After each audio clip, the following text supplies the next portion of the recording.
En este video vamos a estudiar lo que se denomina fraude a la ley. Tal vez un tema un poco doctrinal, pero no menos importante, que nos ayuda a comprender dentro de la teoría del delito, dentro de la teoría del acto jurídico, algunos aspectos interesantes. De tal modo que vamos a entender, como lo indica el profesor Víctor Vidal del Río, con el fraude a la ley se persigue a través de los medios indirectos, burlar un precepto legal de modo tal que éste en la práctica resulte ineficaz, frustrándose el espíritu de esta disposición, ¿ya? A su vez, para algunos simulación y fraude a la ley son sinónimos, para otros se trata de sanciones diversas, como indica Ferrara, citado por Víctor Vidal del Río. Con el acto en fraude a la ley se pretende eludir un precepto legal, mientras que con la simulación se pretende esconder u ocultar la violación de un precepto legal. Hay tal vez palabras claves o verbos claves: eludir, ¿ya? Y en el otro, esconder, ¿ya? En este caso, ocultar la violación de un precepto legal. Por otra parte, Bodanos, por su parte, destaca que la simulación supone una apariencia de realidad, en tanto que el fraude a la ley consiste en actos reales, queridos y realizados efectivamente y combinados de tal manera que, aun siendo lícitos entre sí, aisladamente considerados, permiten como resultado de la combinación burlar la ley y hacerla producir efectos contrarios a su espíritu y a su fin.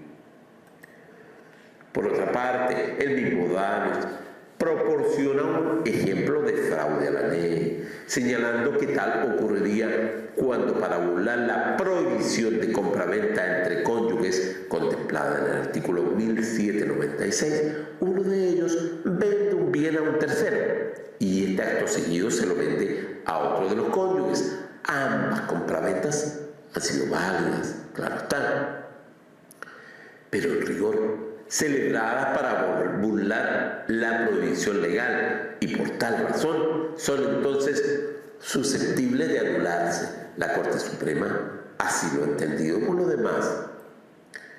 Por otra parte, la ley de matrimonio civil alude expresamente al fraude de la ley. En efecto, advierte el artículo 83 de la citada ley que no se reconocerá el valor de las sentencias obtenidas en el extranjero.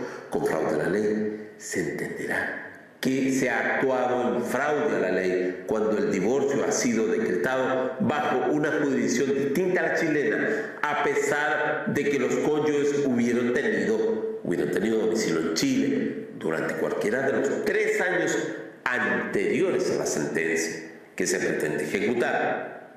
Si ambos cónyuges aceptan que su convivencia ha cesado a lo menos ese lapso, o durante cualquiera de los 5 años anteriores a la sentencia, si discrepan acerca del plazo del cese de convivencia, el acuerdo o la discrepancia entre los cónyuges podrá constar en la propia sentencia o ser alegado durante la tramitación del exequatur del artículo 33, inciso 4. Debemos entender que el espíritu de la norma dice en relación a impedir que se obtenga una sentencia de divorcio decretada por un tribunal extranjero cuando los cónyuges no estaban en condiciones de probar ante tribunales chilenos el cese de la convivencia o cuando se elude el pago de la compensación económica de acuerdo a las normas de la ley chilena, ¿ya? De tal modo que es importante entender, por otra parte, que se busca eludir el pago de la compensación.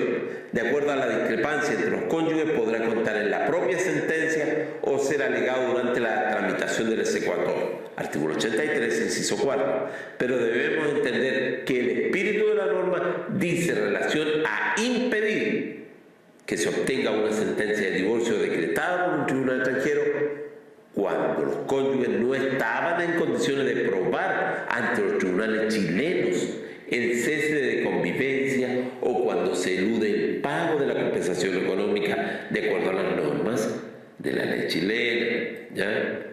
Ciertamente el acuerdo o la discrepancia entre los cónyuges podrá constar en la propia sentencia o ser alegado durante la tramitación del S4.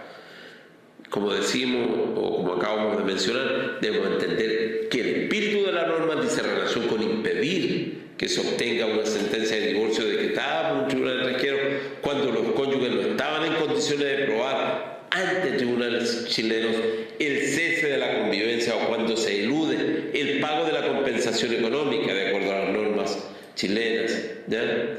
Así, por ejemplo, hay fraude a la ley si la sentencia dictada en el extranjero declara que los cónyuges, de acuerdo en el proceso, dicen haber estado separados al menos 3 años en circunstancias que en ese lapso tenían domicilio en Chile. Si las partes discreparon acerca del plazo del cese de convivencia, el plazo se amplía a 5 años.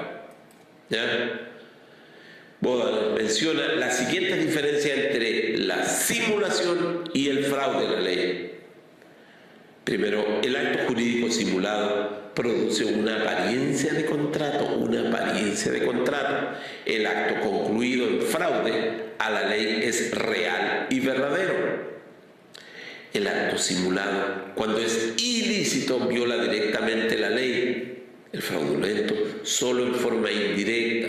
Este último en sus formas externas respeta la ley, pero viola en el fondo su espíritu. La simulación puede ser lícita o ilícita. El fraude a la ley es siempre ilícito. ¿Ya? Aspecto no menos importante. Considero que es un temita pequeño, pero que merece más de un comentario.